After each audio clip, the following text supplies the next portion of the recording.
So today we received a request to review Scrimping Beauty. So let's get down to business. Let's take a quick look here. Okay, so first off, you need a favicon going on here. So grab a logo that defines who you are and make sure that you have that favicon up and running.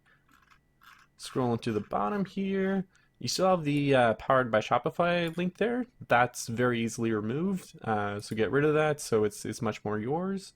Um, Looking at your footer now that we're here, there's a lot of things missing. Typically, your footer you do want a bunch of quick links, typically to things about FAQ, about us, return and exchange policy, shipping, things like that. You need those down there. So one other thing I noticed in your footer is that you don't have any links to social media. Social media these days is a great way to sell your products, and not only that, but Shopify actually allows you to not just post your products, but to actually be able to sell them on these different platforms such as Facebook Marketplace, Instagram, Pinterest, and those are great means of doing that.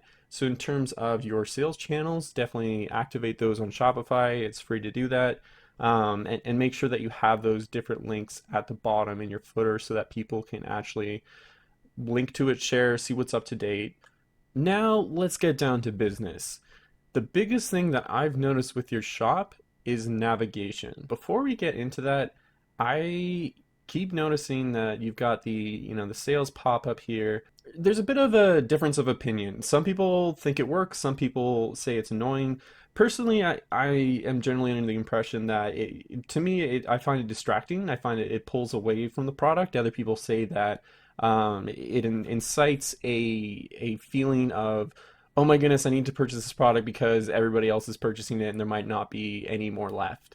Um, it's up to you. I find it very distracting. Also, it seems to be the same thing over and over again. Someone in Casablanca is absolutely loving this OMG letter coral fleece because that keeps popping up again and again and again. Um, so now I've talked about that. Let's actually get into navigation. So first off, you have these different bars here, but it doesn't actually link to anything. The only thing that it changes is the background picture. You want these to be live links to your different collections, and they aren't. So somebody's going to be like, "Oh, okay, let's get some massage equipment." Click there, and oh, where's the massage equipment? So make sure that those are live links to your actual collections. If you do want the different images there, you can do it as a slideshow. It's really up to you. Um, Taking a look at your hamburger icon here, that's where your actual navigation is. So it's kind of a little bit hidden to the average user. Um, so I would just make sure that it is as easy as possible for customers to be able to get these items. Scrolling down here on your home page, you need an image for ponchos. It looks like this is a collection that you're working on because there's currently no products in it. So I mean, if it's a collection you're working on, don't post it on your site until it's actually full. I know that this site isn't live yet, so I know that there's still some work going on here. Um, Also, like I noticed for beauty equipment, it's not it's not all the same sort of feeling. Like you want to make sure that collections really tailor to what their title is. Like I get that all these things help with women's beauty, but the makeup mirror, that's more of an accessory. This would actually be something for beauty equipment. And then this is more of a workout tool that can help improve your beauty, but it's not a beauty equipment or beauty tool. So you should try and categorize things better so that it makes it easy for the customer to purchase your product. I noticed that you're starting to make a bit of a point about giving products to others, um, which is a great marketing thing, but it's something that isn't obvious unless you really go through and read more.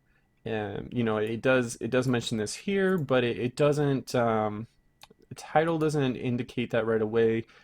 Customers actually have to spend time reading into this. People these days have a very, very short attention span. You want to make sure that everything is incredibly obvious, incredibly straightforward. Typically, with a home page, you'll have your hero banner and all the other stuff up there, and the first thing underneath that will be some products. So that's good.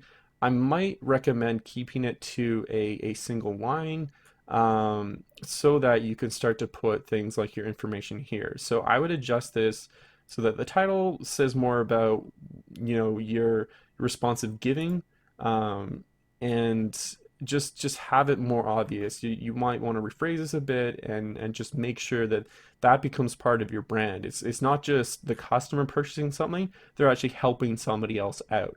So go into detail about what that actually is, what that actually looks like. At the bottom of your homepage, I see that there's this picture that is outside of the box. I don't know if that's intentional or not. If it were to be intentional, you'd want the image in front of this gray line here. I recommend just ensuring that your image actually does fit inside the box here. This looks more like an error than it does look like it's intended. So let's take a look at your website SEO. So for your homepage, when people search it on Google, this is what they'd find. Now, there's nothing wrong with your title because it's your store, it's what it's about, but you need to update your description here. What you do in the back end of Shopify, go to Online Store, Preferences, and then you can adjust it. So there are three things that you want to focus on, and that is keywords, length, and comprehension. So first off, keywords. So you really want to put in things that people would put into Google if they were searching for your type of products. So you want to insert those in there. Make sure that you really cover as many keywords that define who you are in your products as possible. That being said, you have to make sure that you keep it around 100 characters. After that point, Google starts to put less emphasis on any keywords or description you put in there, and it doesn't really help. It'll also get cut off here in terms of if people were looking it up on Google. And the last thing is comprehension. So you want the average customer or the average person to be able to understand what your description is. So if you just put in random keywords side by side, that actually creates distrust in the customer. So you do need it to be actual sentences, coherent sentences that make sense. So now let's take a look at the SEO for one of your products here, the decorative makeup mirror. So I tried to look up the website SEO for a particular product, but because your store is still password locked, I wasn't able to do it. But most likely what would show up in the SEO would be the title of the product, which is the decorative makeup mirror, and then most likely Shopify is going to grab your product description, which is this here, and put that in as the description, which is not what you want. What you want to do is tell people what this is. So this decorative makeup mirror is great for your morning routine or something to that extent. Same thing as your homepage in terms of advice. Make sure it has keywords, length, and comprehension. And for every one of your products, you do want to make sure that this is managed. So go into your product, scroll down to the bottom of the page from the back end of your store, and then click on Edit SEO, and that will allow you to edit the description for each of your products. This is how you're going to get the correct traffic to your different products. A lot of stores get traffic, but they don't get the right type of traffic. They don't get people that are actually looking for their products.